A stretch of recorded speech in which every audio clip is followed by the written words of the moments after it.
Baruch haba beshem Yeshua Hamashiach. Diberkatilah semua yang datang dalam nama Yesus Kristus. Shalom. Shavuot Tov, selamat hari Minggu.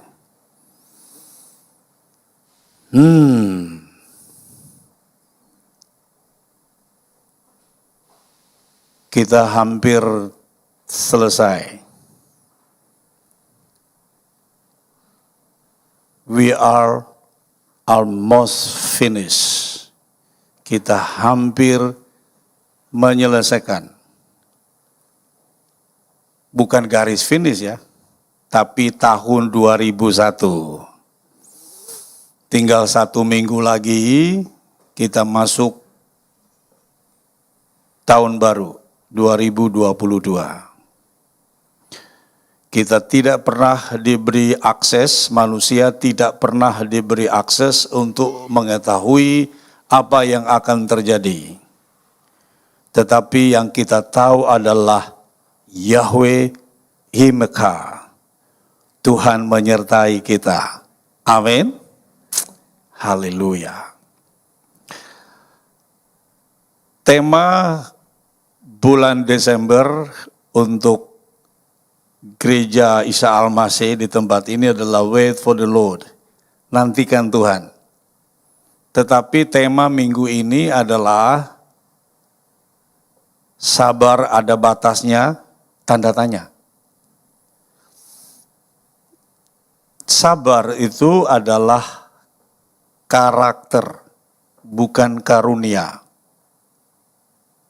Kalau karunia, kita tidak perlu melakukan apa-apa, karena namanya juga karunia. Seperti ada 9 karunia dari Roh Kudus. Kita tidak perlu melakukan apapun, kan namanya karunia. Tetapi sabar adalah karakter. 9 buah Roh Kudus itu karakter. Dan yang namanya karakter itu kekal selama-lamanya. Karunia Roh Kudus hanya kita pakai di bumi ini untuk melayani Tuhan. Tetapi yang namanya buah Roh Kudus itu dari bumi sampai ke sorga. Jadi karakter itu melekat pada diri kita sampai kepada kekekalan.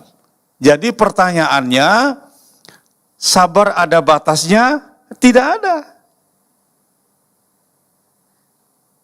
Kalau kita tidak sabar, maka kita sudah kehilangan semuanya. Orang bijak berkata, when you lose money, you lose nothing. Kalau Anda kehilangan uang, atau uangnya dibawa kabur investor,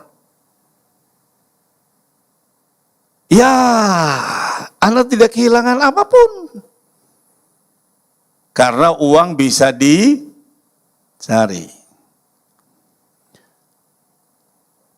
When you lose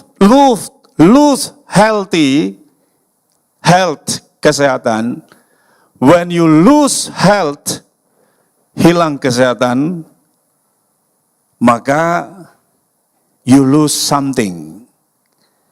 Kita kehilangan sesuatu. Karena sakit didoakan sembuh, ya, sakit berobat sembuh. Teman saya kena COVID, hamba Tuhan,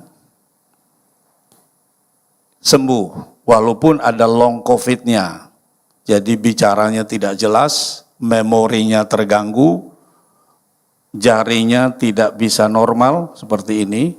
Jadi saya waktu ketemu saya kira ini salam PDIP. Tapi ternyata memang begitu dampaknya. Bahkan dia jalan 1 langkah lebih cepat daripada kaki satunya. Jadi kaki satunya seperti agak diseret. Jadi long COVID berdampak pada kesehatan. Tapi dia masih khotbah.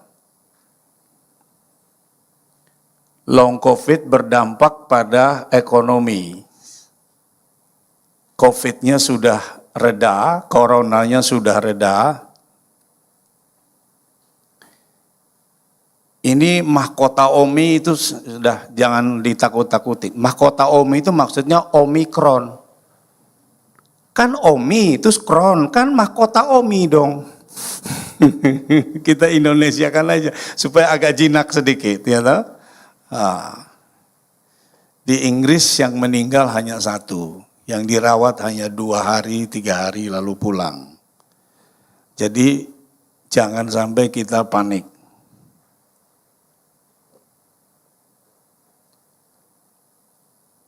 Janji Tuhan pasti terjadi dalam hidup kita. Tidak mungkin tidak. Semua yang Tuhan janjikan itu pasti terjadi dalam hidup kita. Imani itu. Maka di tengah situasi yang sulit ini, yang dibutuhkan adalah orang-orang yang berkarakter. Saya ulangi, when you lose money, ketika Anda kehilangan uang, you lose nothing. Anda tidak kehilangan apapun. When you lose health, ketika Anda kesehatannya terganggu, you lose something. When you lose karakter, you lose everything. Ketika orang sudah tidak punya karakter, dia sudah kehilangan semuanya. Dalam Natal lalu saya renungkan Matius pasal 2 itu, tentang orang Majus. Itu luar biasa. Begitu bintangnya kelihatan berarti Yesus lahir di Bethlehem. Lalu mereka mengikuti bintang itu.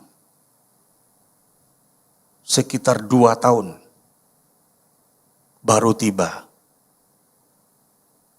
Karena Herodes memerintahkan bunuh setiap anak 2 tahun ke bawah. Jadi ketika mereka tiba, itu sudah 2 tahun. Dan mereka jalan hanya malam. Mana ada bintang siang hari? Hanya malam. 2 tahun. Itu luar biasa. Mereka lelah. Lelah. Kita naik bis dari Kairo ke Tanah Perjanjian, semalam di Sinai, sampai Israel saja sudah badan rontok semua. Apalagi ini jalan di gurun 2 tahun. Hanya malam. Siang tidak ada bintang. Mereka lelah luar biasa. Hati-hati ya saudara. Ada bintang itu dari Tuhan sebenarnya. Bintang itu munculkan dari Tuhan. Tuhan yang munculkan bintang itu untuk menuntun mereka. Tetapi karena kelelahan itu, mereka tidak ke Bethlehem, ke Yerusalem.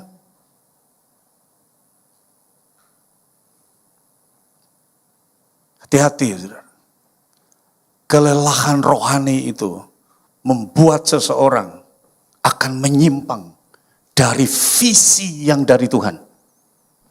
Kita tidak bicara dosa, lelah. Jadi anak Tuhan puluhan tahun, doa belum dijawab, kesabaran hilang, lelah. Saya bayangkan menggembalakan jemaat puluhan tahun. Di mimbar yang sama, di tempat yang sama. Saya tidak mengatakan ada gembala yang punya kemampuan berbuat dosa. Saya tidak yakin itu. Tetapi lelah mungkin. Dan kelelahan rohani itu membuat mereka membelok dari tujuan. Dua, kelelahan rohani itu membuat bintangnya hilang karena mereka pergi ke Yerusalem. Lalu mereka tanya-tanya di Yerusalem, di mana ya? Di mana raja orang Yahudi yang baru lahir itu? Kami lihat bintangnya di timur, kami mengikuti. Begitu mereka belok ke Yerusalem, bintangnya hilang. Begitu kita keluar dari visi Tuhan, kita jalan sendiri, kita tersesat. Mereka bertanya, di manakah raja orang Yahudi yang baru lahir itu? Itu kan Natal 2000 tahun yang lalu. Apakah hari ini orang masih bertanya, where is the King of Heaven? Di mana Raja Sorga itu? Atau orang bertanya kepada kita, orang Kristen ya, di mana Tuhanmu? Itu masalah. Ketika mereka bertanya, di mana Yesus yang lahir itu masalahnya. Ketika kita menghadapi masalah dan kita bertanya, Tuhan, Engkau di mana? Masalah terbesar adalah kita bertanya, Tuhan ada di mana? Dan kalau orang bertanya Tuhan ada di mana, berarti memang lagi mencari kan? Tapi Tuhan itu baik. Ketika Herodes mengumpulkan semua pakar kitab suci, pakar Taurat, maka mereka berkata, sesuai dengan kitab suci, Mesias ben David lahir di kota Daud di Bethlehem. Nah, begitu orang Majus tahu di Bethlehem, maka mereka, di Bethlehem. Suddenly bintangnya kelihatan lagi. Yerusalem sama Bethlehem kan dekat. Lalu bintangnya menuntun mereka lagi dan pergi ke Bethlehem.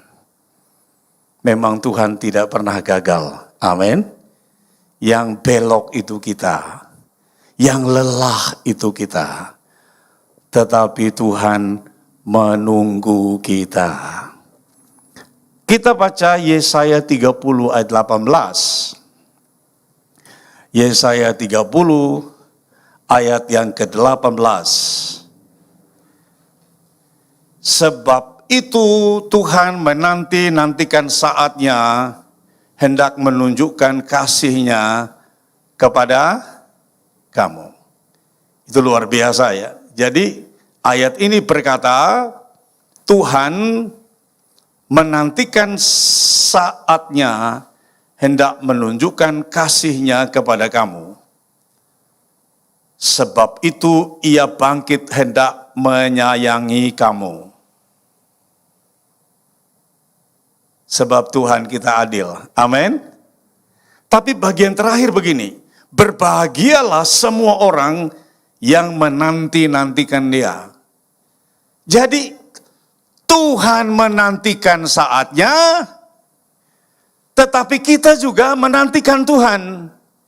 Dan ternyata kitab suci berkata, berbahagialah orang yang menantikan Tuhan. Itu luar biasa. Garis bawahi kalimat terakhir ini. Berbahagialah orang yang menantikan Tuhan.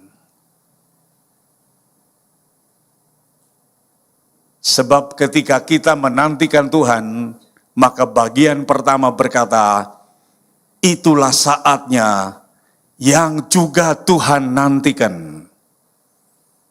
Begitu kita menunggu Tuhan, Tuhan berkata, itu yang kutunggu nak. Begitu kita menantikan Tuhan, bagian pertama ternyata Tuhan juga menantikan kita. Wow. Jadi penantian kita tidak sia-sia. Mazmur 27 ayat 14 sampai diulangi 2 kali. Nantikanlah Tuhan, kuatkan dan teguhkanlah hatimu, ya nantikanlah Tuhan. Mazmur 27 ayat yang ke-14 sampai 2 kali. Nantikanlah Tuhan, kuatkan dan teguhkanlah hatimu, ya nantikanlah Tuhan. Jadi Tuhan tidak kemana-mana sebenarnya, karena Tuhan menantikan kita. Ketika kita punya desire, ketika kita menunggu Tuhan, maka sebenarnya itu adalah saatnya Tuhan bangkit dan menyayangi kita.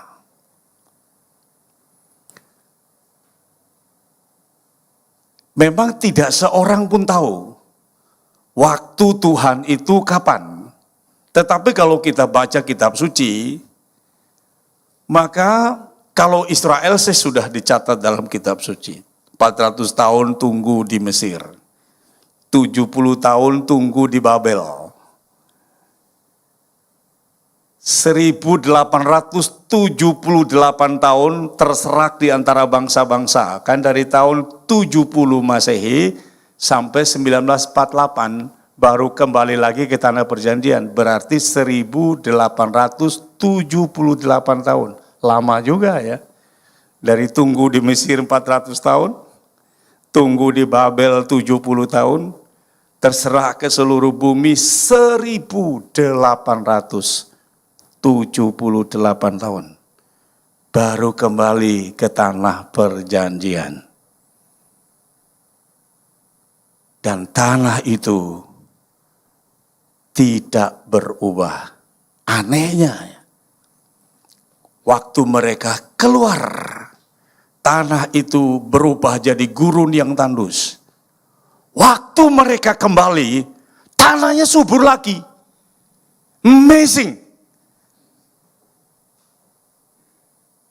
Jadi waktu mereka keluar, tanah jadi tandus. Tidak ada yang mau. Begitu mereka kembali, tanahnya jadi subur.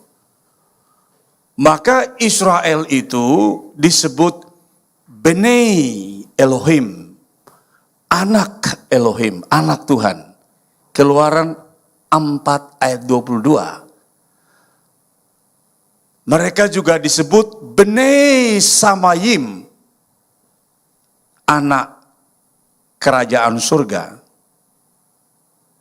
Ingat, Abraham tinggal di tanah perjanjian sebagai orang asing karena dia menantikan kota yang dirancang dan dibangun oleh Tuhan sendiri. Imamat Ibrani pasal 11. Maka orang Israel percaya kadang sorga itu disebut Olam Haba. Dunia yang akan datang.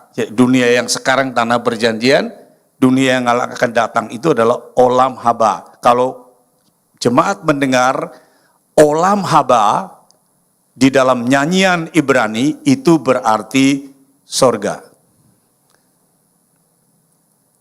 Sama kita anak-anak Bapa karena percaya Yesus, Yohanes 1:12.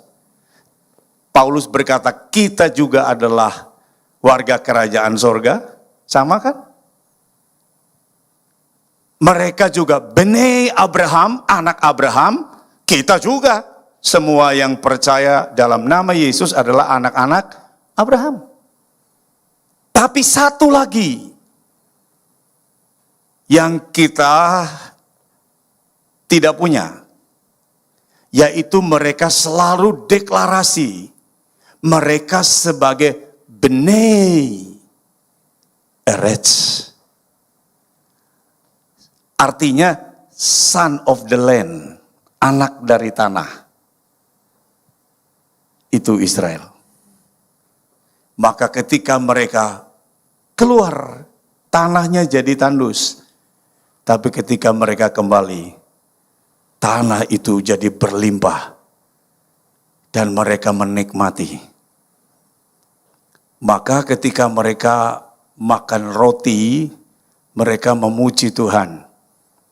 Baruk Ata Adonai Melech Ha-Olam. Terpujilah Tuhan Raja Semesta,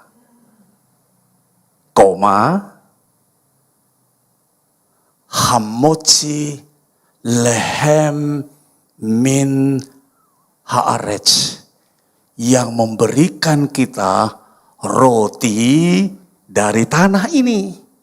Itu luar biasa.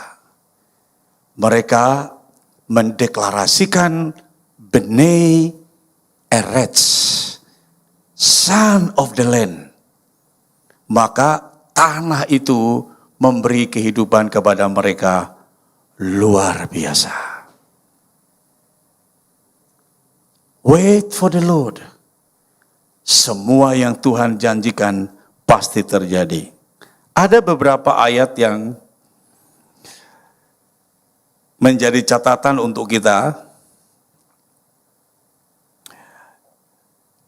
Kita lihat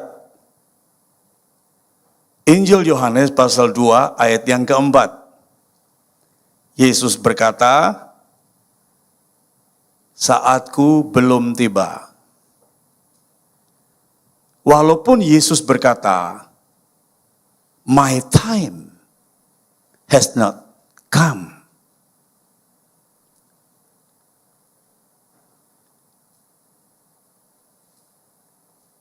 Tetapi sebenarnya tidak usah tunggu lama-lama. Ketika dia berkata, my time has not yet come, waktuku belum tiba, itu berarti bukan dia suruh mereka tunggu lama. Karena sesaat lagi dia buat mujizat. Pada momen yang sama, tidak tunda hari, tunggu dia sebentar. Mazmur pasal 30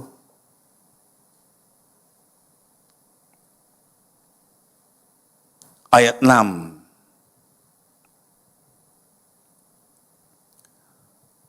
Sesaat saja ia murka, sesaat saja, tidak lama. Tetapi seumur hidup ia bermurah hati. Sepanjang malam, semalam saja, ada tangisan, menjelang pagi terdengar sorak-sorai. Itu luar biasa. Kalau kita menangkap ya, isi hati Tuhan itu seperti ini. Sesaat saja. Seandainya Tuhan marah sekalipun, sesaat saja. Tidak selamanya. Kalau kemurahannya itu, ia bermurah hati, itu selama-lamanya.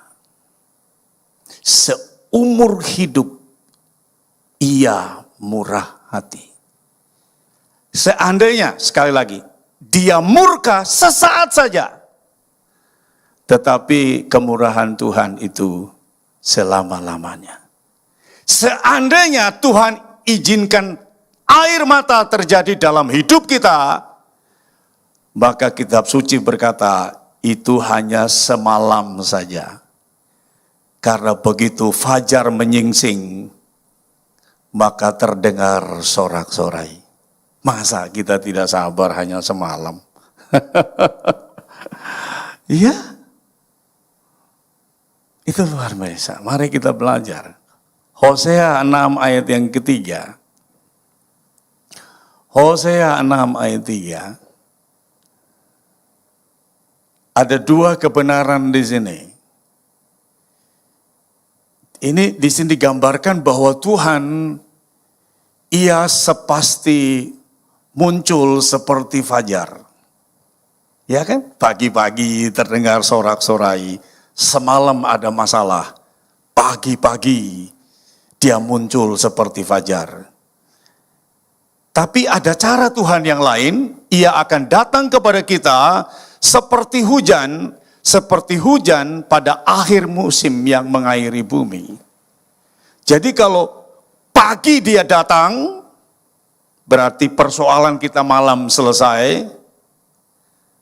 Tetapi terkadang Dia datang seperti hujan.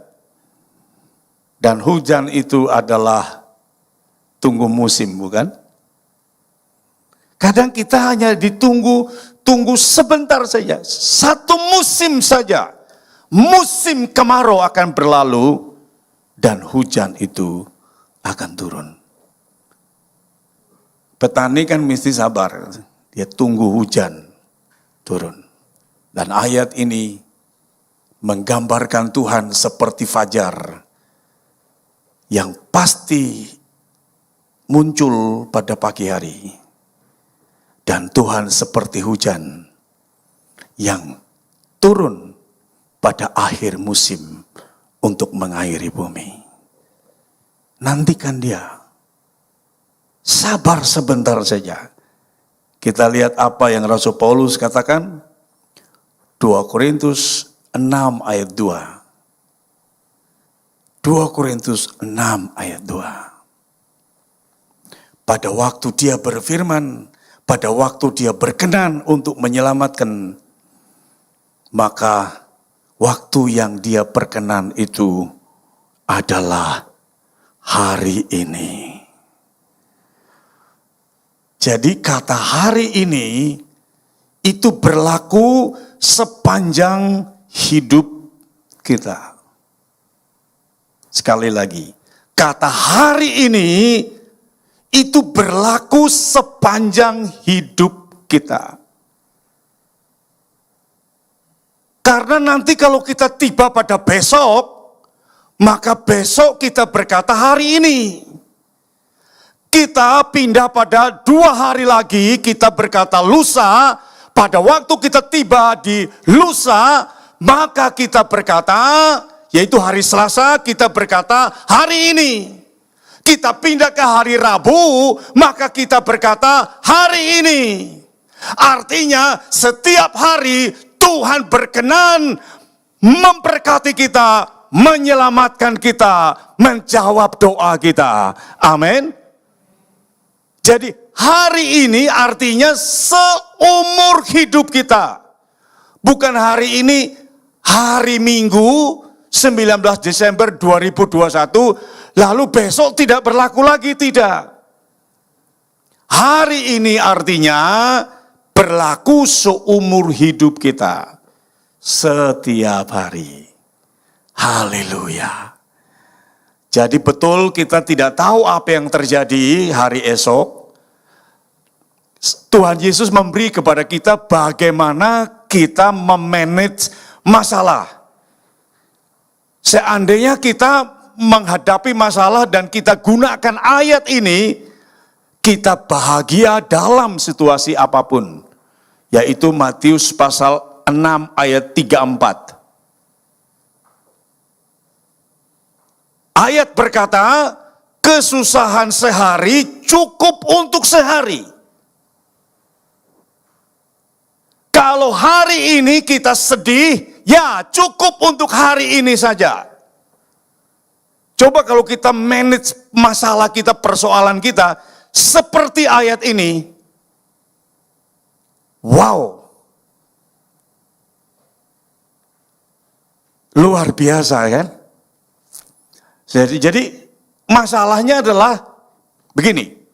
Kita bawa masalah hari ini ke besok. Bahkan kita tarik masalah 20 tahun lagi, kita pikul hari ini. Lah kan kita mikirkan anak kita kuliah, atau nanti nikah sama siapa, sementara anaknya umur baru 2 tahun, berarti kita tarik masalah yang 20 tahun lagi untuk kita pikul hari ini. Padahal firman berkata, kesusahan satu hari cukup untuk satu hari.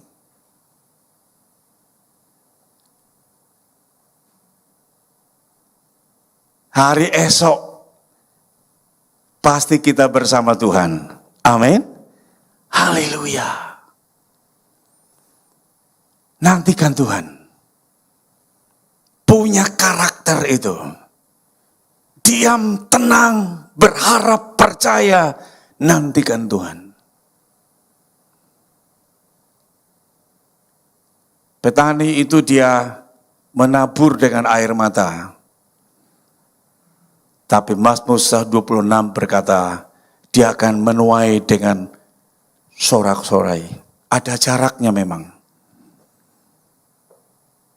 Tetapi kalau kita ada di tanah yang subur dan kita menabur di situ, tetap tunggu, pasti kita akan menuai. Dengan sukacita, dengan sorak-sorai.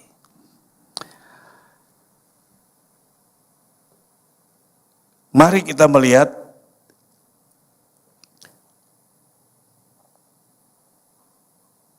Maleakhi pasal yang ketiga ayat 1. Maleakhi pasal 3 ayat 1.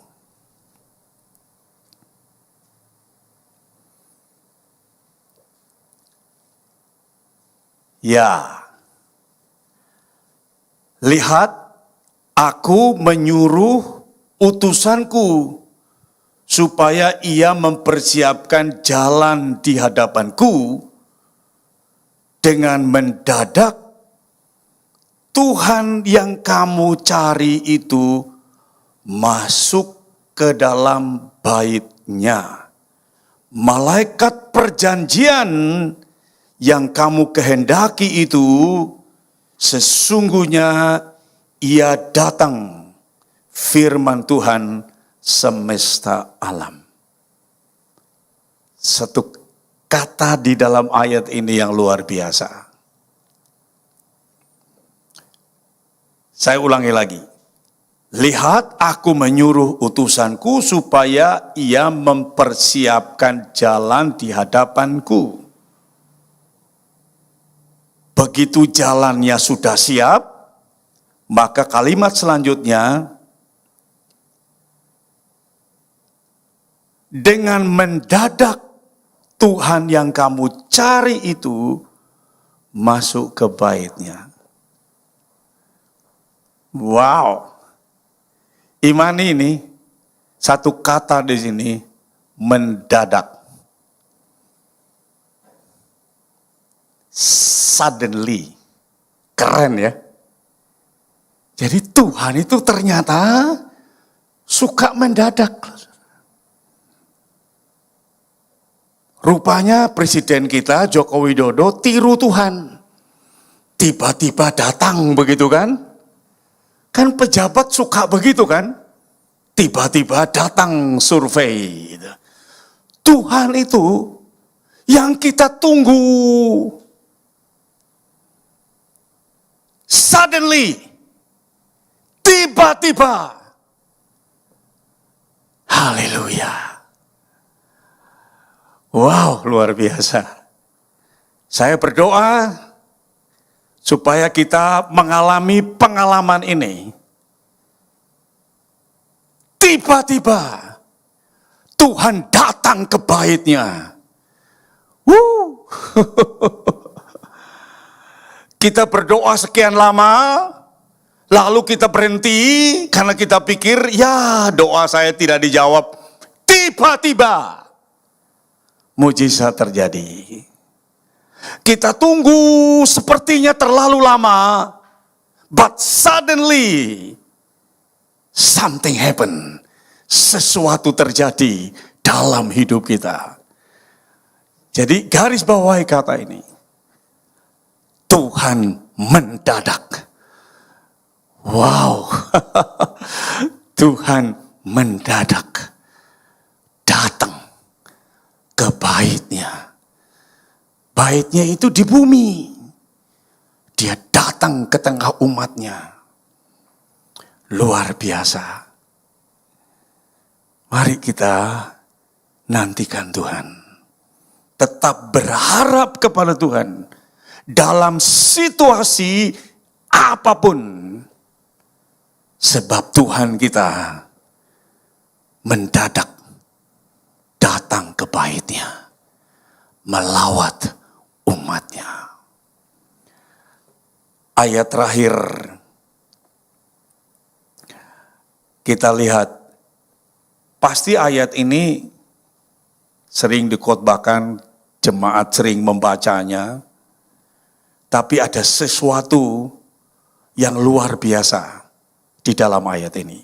Yesaya pasal 40 ayat 31. Hari ini kita baca banyak firman. Karena sudah bosan dengan omongan di TikTok itu. Ya toh.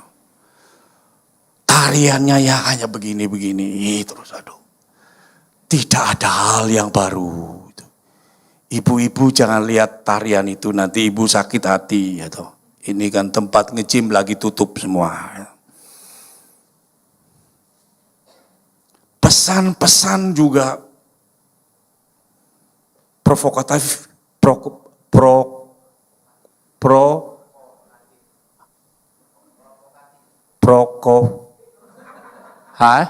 provokatif. Kebanyakan mikir bisa salah. Provokatif.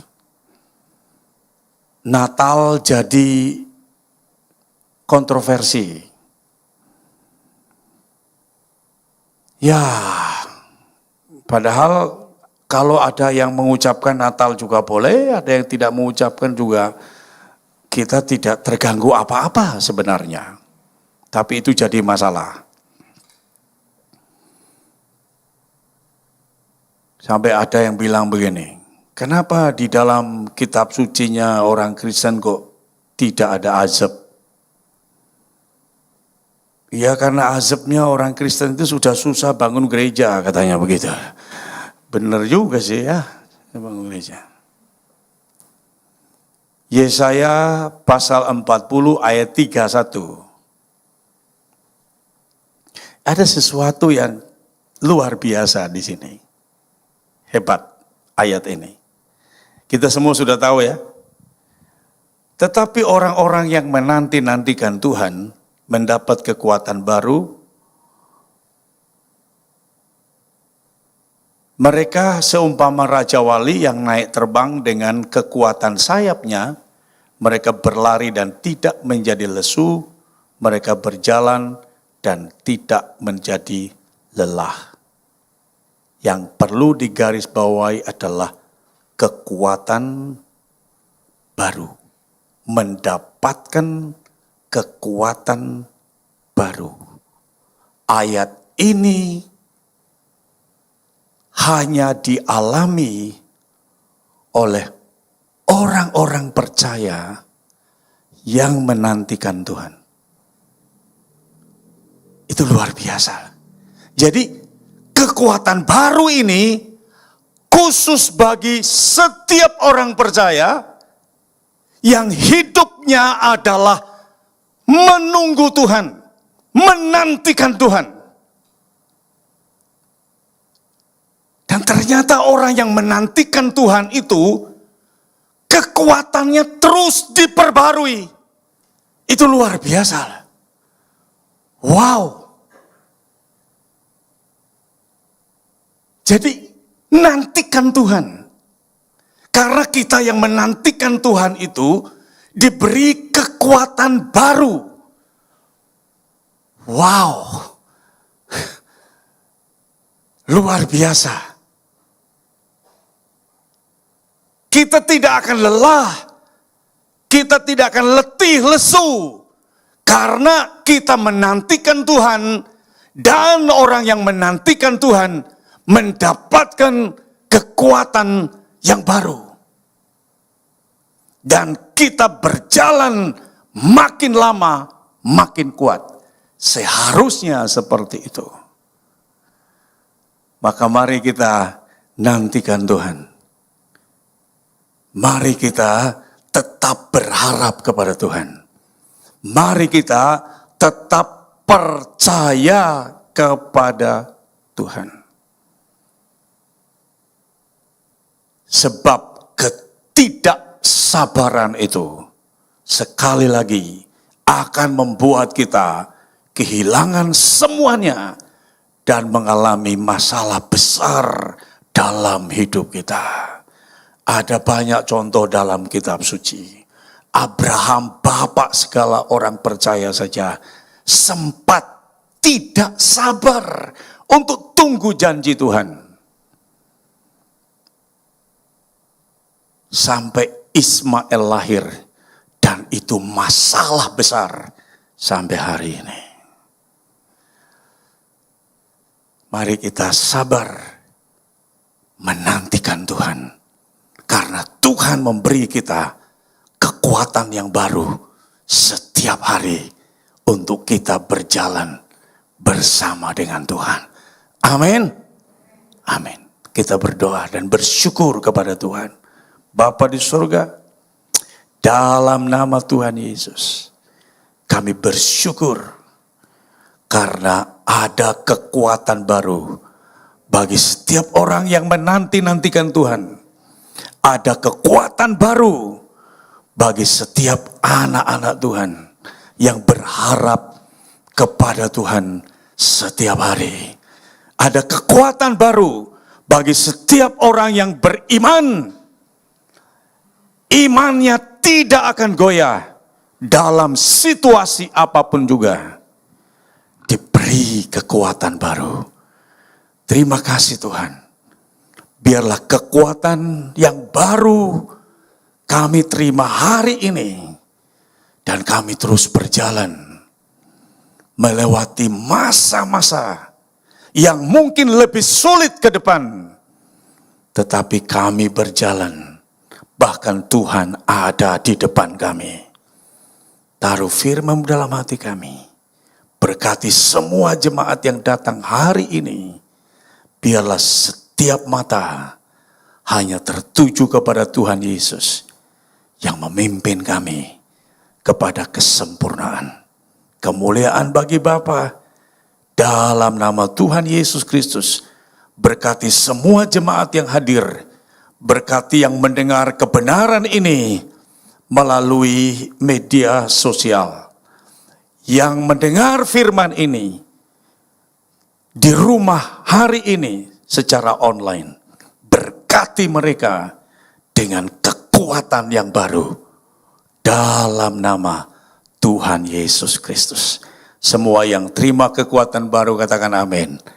Amin. Beri kemuliaan buat Raja di atas segala raja, Tuhan Yesus Kristus. Selamat Natal dan Tahun Baru. Tuhan Yesus memberkati.